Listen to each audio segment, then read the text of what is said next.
Au jardin. Patapon est en vacances chez grand-père et grand-mère. Ils habitent rue des Hautes-Herbes. Grand-père bêche le carré de pommes de terre.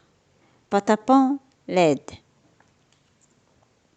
Grand-père a chaud, il enlève son chapeau.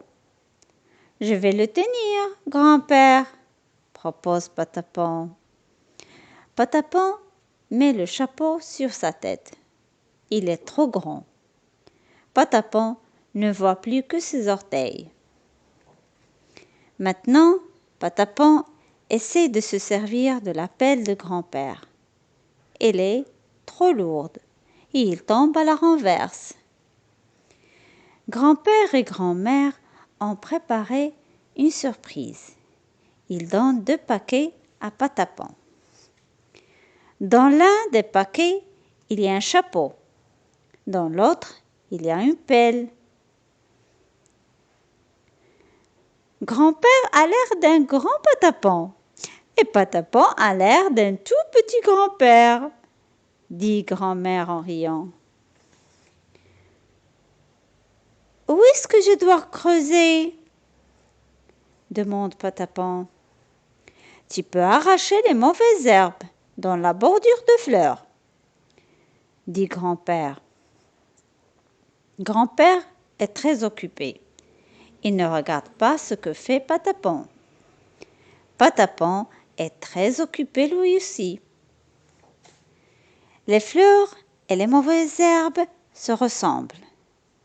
Patapon arrache tout. Misère, gémit grand-père quand il découvre ce qui s'est passé. Je voulais juste aider, dit Patapon en sanglotant. Je le sais bien, dit grand-père en séchant les larmes de Patapon. Grand-père trie les fleurs et les mauvaises herbes, puis il replante les fleurs. La bordure est à nouveau pleine de fleurs, mais elle est aussi pleine de traces de pas. Il faut enlever ces traces, dit grand-père. Il explique à Patapon comment faire. Toutes les traces ont disparu. Patapon voit grand-mère qui approche. Il se cache dans les hautes herbes. Grand-père raconte à grand-mère ce qui s'est passé. Mon Dieu, s'exclame grand-mère. Elle appelle Patapon. Je suis désolée, grand-mère, dit Patapon. S'il te plaît, je peux garder ma pelle? Oui, bien sûr, dit grand-mère. Patapon est tout content. Il donne un gros baiser à grand-mère.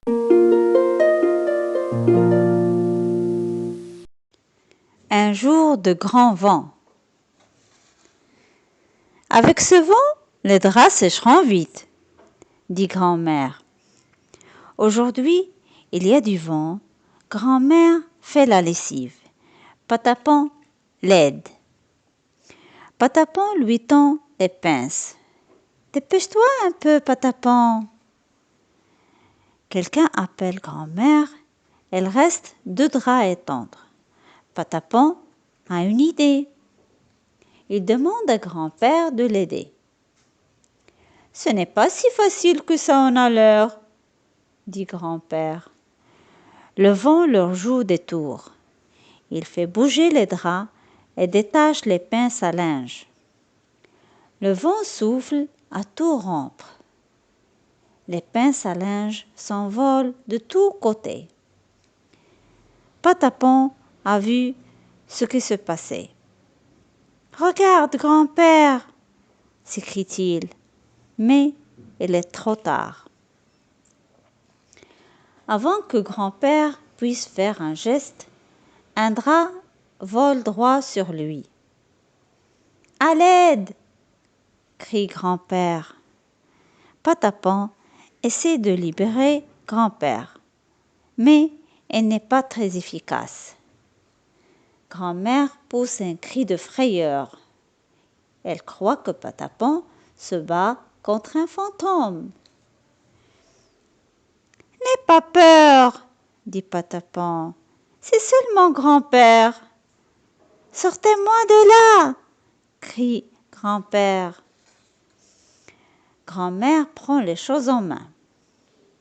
Cesse de bouger, dit-elle à grand-père. Et toi, déroule ce drap, dit-elle à Patapon. Tout va bien? Demande Patapon. Plus ou moins, dit grand-père. Grand-mère est obligée de relaver le drap. Regarde là-haut, s'exclame Patapon. Qu'allons-nous faire, grand-père? Grand-mère sera furieuse si elle voit qu'un drap s'est envolé sur le toit. Ils doivent faire vite. Dépêche-toi, chuchote Patapon. C'est ce que je fais, réplique grand-père. Il cache le drap sous son pull-over. Cette fois, grand-père enfonce les pinces à linge de toutes ses forces. Comme ça ne s'envolera plus. Le vent n'a pas pu détacher les pinces à linge. Grand-mère n'y arrive pas non plus. Patapon appelle grand-père à la rescousse. Qu'est-il arrivé à ton pull-over? Demande grand-mère. Grand-père et Patapon le savent bien, mais ils ne diront rien.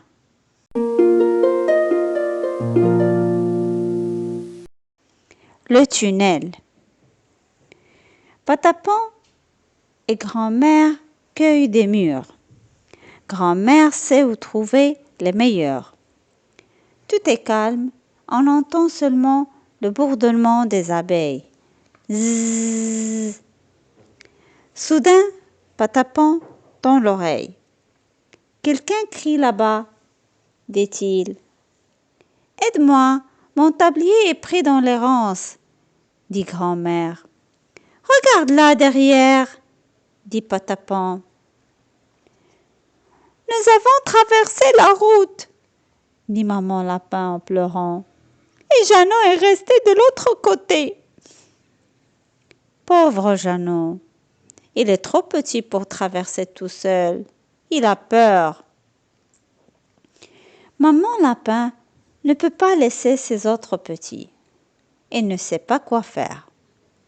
Laissez-moi faire, dit grand-mère. Patapon, préviens-moi si une voiture arrive. Grand-mère et Jeannot traversent. Tout le monde se réjouit. En arrivant, Patapon raconte à grand-père cette action héroïque. Mais grand-père semble plongé dans ses pensées. Le soir, Patapon et grand-père sont très occupés. Tiens, ça a l'air intéressant, dit grand-mère. On commence à creuser tout de suite? Demande Patapon. Le plus tôt sera le mieux, approuve grand-père. Tout le monde vient voir ce qu'ils font. Regardez le plomb, dit grand-père. Tout le monde veut aider. Chacun va chercher de quoi creuser. Le trou est de plus en plus profond. Il se transforme en tunnel. Où mène-t-il? Le tunnel s'allonge et s'assombrit.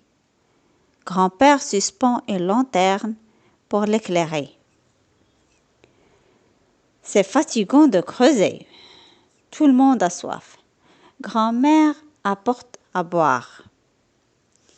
Ça y est, le tunnel est terminé. Coucou, grand-mère, s'exclame Patapon. Désormais, au lieu de passer sur la route, tout le monde peut passer sous la route. Désormais, même le plus petit lapin est en sécurité.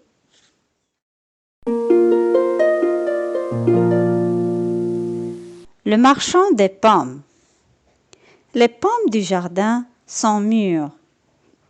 Il est temps de les cueillir. N'aie pas peur, je tiens l'échelle, dit Patapon. Grand-père décide de vendre une partie de la récolte. Pour cela, il doit fabriquer un étalage. Grand-père sort les pommes du tonneau. Patapon les fait briller. « Ah, grand-mère m'appelle, » dit grand-père. « Je reste pour surveiller l'étalage, » dit Patapon. « Achetez mes jolies pommes, » crie Patapon à tue-tête. Il attend les clients avec impatience. Tout le monde veut acheter des pommes. Patapon a fort à faire. Grand-père est parti depuis longtemps. Patapon a vendu toutes les pommes. Petit homme vient de très loin.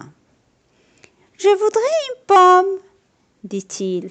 « Il n'en reste pas une dans le tonneau ?»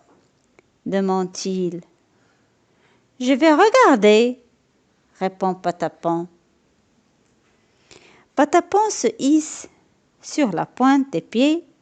Il aperçoit une pomme tout au fond, mais ne parvient pas à l'attraper.